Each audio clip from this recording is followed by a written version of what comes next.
Okay, that's all. The long wait is over. The budget is out. Let's bring in Dr. Bill He's managed to squeeze in here despite the vehicular traffic. Thank you very much, sir. We appreciate that. You spent a long time in traffic.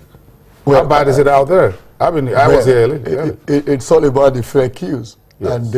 And I believe with the budget now passed, an action commenced on implementation. We should get over this in a couple of weeks. Well, the group managing director of the NNPC says we should be ready till May. Well, I mean, that is not unusual in the sense that when you have a problem that has been protracted for quite a while in that manner, and this is structural anyway, it's not something that happened overnight. So it will take quite a while to address structural issues.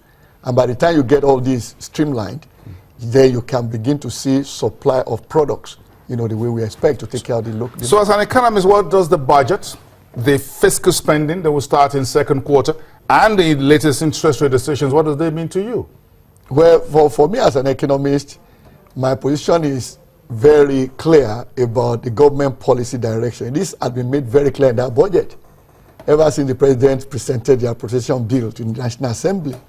So now, for economists that say that, this government has no clear policy direction, now it is very clear to all of them now that there's a clear direction in that budget. And the direction is simple. Reflate this economy, and in the process, you stimulate economic activities. Again, you look at the major allocations. Where is the bulk of the money going? And if you look around the history of the world, especially countries that have either suffered financial crisis or have gone through economic turmoil, in fact, there are records of up to 800 years of financial crisis, issues. The way they got out is what we have in this year's budget. And so when people say that, no, we don't really know what it's all about, it is falling from history. And then secondly, most of the budgets we have had, and I've been privileged to be involved in analyzing this for close to 30 years in Nigeria, this is the first budget, I can say with all confidence, is now aligned to the structure of the economy, where you can talk about the allocations, addressing where the disconnect between the oil and non-oil economy had existed all these years. So for me, it's a budget in the right direction. And of course, it means now also one major element of it, which I believe the central bank will still need to work on, given the aspect you raise now. And that is the fact that the budget talks about aligning fiscal, monetary, trade, and industrial policies. So which then tells me that when you have a reflationary budget, the one that we have right now, and the CBN increases the MPR, that is a contradiction, as it were. Now, when you raise the MPR, it's a signal that you want to make credit more expensive. But when you have a desire to grow your economy, you don't increase the lending rate, rather you reduce it. So in which case, I expect the next meeting of the MPC to take a second look at this and then consider whether indeed we're going to align those two policies. Meantime, do you think this budget and the fiscal spending, 350 billion, kicking in second quarter, can it rally some growth before the central bank gets back to us from via the MPC and say perhaps we're going for some interest rate haircuts?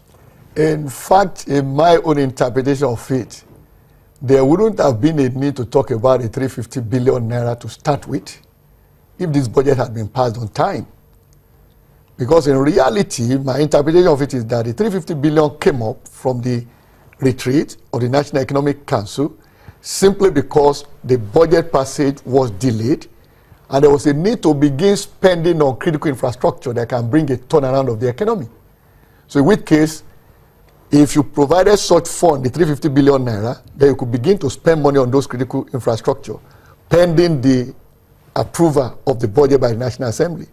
Now this is done, really, in my own suggestion to the government, is you forget about talking about the 350 billion. Revert now to the budget and talk about how to implement it. But if you look at the budget itself, capital expenditure is at 1.4. To less than 1.5. So if you just slice it across the next 3 quarters, we're talking about $500 billion each. So it's not significantly far from what Kemi Adeosun, the finance minister, mentioned on Wednesday. That's right. It is significantly, higher than that. And that is why I interpreted it as meaning that, look, we have to get things started while we are still waiting for the budget. Now the budget is approved, and I expect Mr. President to sign it into law. While it is signed into law, we begin to now release funds for execution of those critical infrastructure projects. So I go back to that. And that will create jobs. So I go back to the question. Can the budget and the fiscal spending expected, whether from 350 or just go straight to undo the budget, will it rally some growth from second quarter? I believe very strongly it will rally some growth from the second quarter. Because really the way it goes is that you look at what the money is going into, will it create jobs? And when it creates jobs, that means, of course, disposable income. And disposable income also means there will be spending by those individuals and, of course, corporate entities as well that benefit from that. And that is how you begin to really energize economic activities in an economy that is slowing down like our own.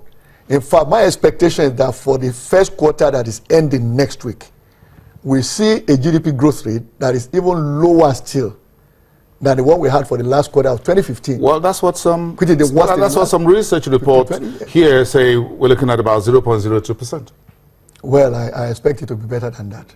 Okay, so next week is not too far. But let's get back to the monetary and policy, fiscal policy. Do you think, how does this tandem working together as kind of a synergy, compatibility, how does this week look so far to you? MPC on one side, the NEC on the other side, the National Assembly on the other side. Yeah, now the reason was because the critical element that you use as a tool for economic policy implementation is the budget.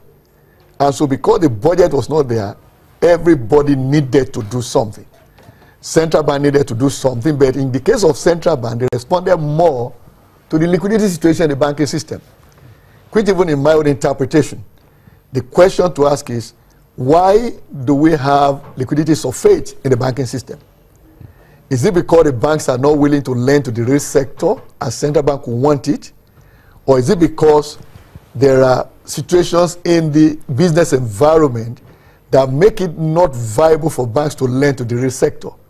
Which in fact, in my own understanding, is what the budget is going to address. Like the issues to do with infrastructure. Power, the roads, then of course water, and of course what we call the productivity enhancer relating to education and health. In other words, you think that the budget is driving the fiscal space along the same line with the monetary policy, and perhaps for the first time we could see both of them on the same trajectory. But that is what I expect to happen.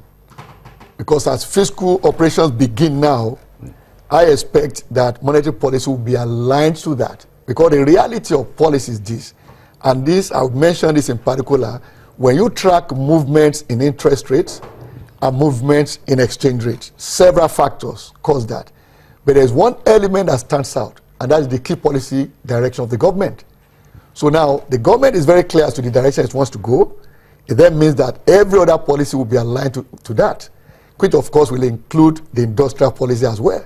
So, and of course, from what we also get from the media, people like you, that manufacturers are responding to the policy direction of the government, which is looking what for inputs, whether it's raw materials or processed inputs, and of course, the clear direction is import substitution, export promotion. So for now, the key aspect is how do we drive this economy in a way that will create more jobs? And that is the real focus now, job creation. Unfortunately, we got to end this interview. It's really, really short, but very, very impactful. Thank you very much, Dr. Buhari. We appreciate what caused your delay arriving here, the vehicular traffic caused by the holiday and the shortage of petrol supplies. Dr. Buhari, economist and partner at B. Adedekwe.